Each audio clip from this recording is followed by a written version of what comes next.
सूर कबित लखी कौन कवि जो नहीं सिर चालन करे।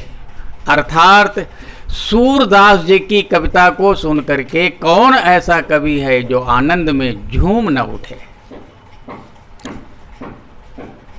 आपका प्राकट्य आज से 543 वर्ष पहले दिल्ली के पास सीही नामक गांव में विक्रमी संवत 1535 में हुआ था। आप जन्म से ही प्रज्ञा चक्षु थे, इसीलिए माता पिता का प्यार न मिल सका। हाँ, तिरस्कार जरूर मिला।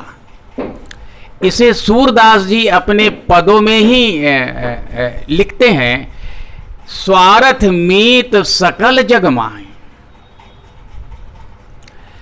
6 वर्ष की अवस्था में आपने घर त्याग दिया और 32 वर्ष की अवस्था में आप गुरु के शरण में गए और श्री वल्लभाचार्य जी महाराज आपके सद्गुरु हुए। आप कृष्ण भक्त हैं। बचपन से लेकर के आपने जीवन के अंतिम समय तक कृष्ण की ही भक्ति की। आप स्वयं अपने पदों में लिखते हैं,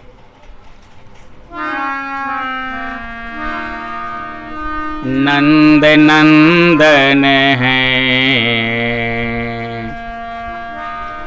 ठाकुर मेरे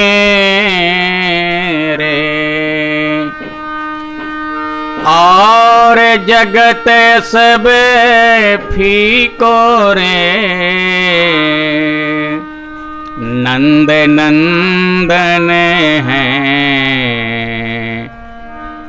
ठाकुर मेरो।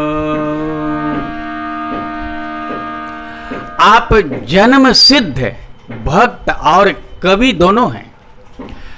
आपने अपने जीवन में 1 लाख पदों की रचना करी है, जबकि आपका लक्ष्य 1,25,000 पद बनाने की थी, जो आपके शरीर त्याग करने के बाद भगवान श्री श्याम सुंदर ने स्वयं 25,000 पद बनाए और उसमें सूर श्याम की छाप दी। आपके जीवन का अधिकांश समय पारसौली में बीता और आप श्रीनाथ जी गोवर्धन की कीर्तन सेवा में आजीवन अपने जीवन को समर्पित करते हैं। आप कभी कभी नवनीत प्रिय का दर्शन करने के लिए गोकुल भी जाया करते थे। आप का दिव्य नेत्र बचपन से ही खुला हुआ था। ऊपर भले ही लगे कि आप प्रज्ञा चक्षु हैं, लेकिन वास्तव में आपको दिव्य नेत्र प्राप्त था और उसी दिव्य नेत्र से आप ठाकुर जी के प्रत्येक श्रृंगार का दर्शन कर हूबहू उसका वर्णन करते थे।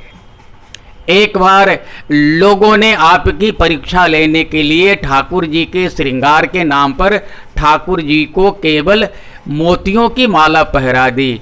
उस समय आपने ठाकुर जी के श्रृंगार का वर्णन किया। देखियो रे हरि नंगम नंगा जल सुत भूषण अंग विराजत जल सुत भूषण अंग विराजत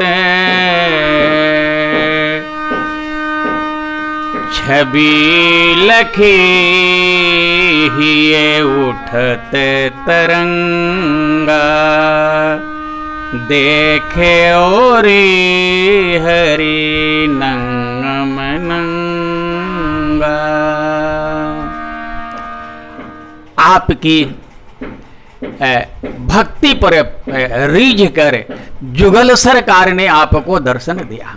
आपके पदों में भक्ति के पांचों रस शांत, दास, सख्य, वात्सल्य और श्रृंगार और साहित्य के नौवों रस श्रृंगार, हास्य, करुण, रौद्र, वीर, भयानक, विभत्स, अद्भुत और शांत, ये सभी पाए जाते हैं। आपने अपने जीवन का पूरा समय जिया और वो भी पूरा समय भगवान की भक्ति में जिया, और जीवन के अंत में आप पारसौली में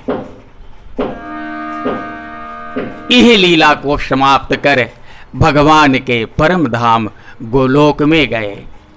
ऐसे कृष्ण भक्त सूरदास जी महाराज यद्यपि आज हम लोगों के बीच नहीं हैं, लेकिन उनकी अमर कीर्ति सूर सागर हमेशा भक्तजनों को प्रेरित करते रहेगी और भगवान की भक्ति दिलाते रहेगी।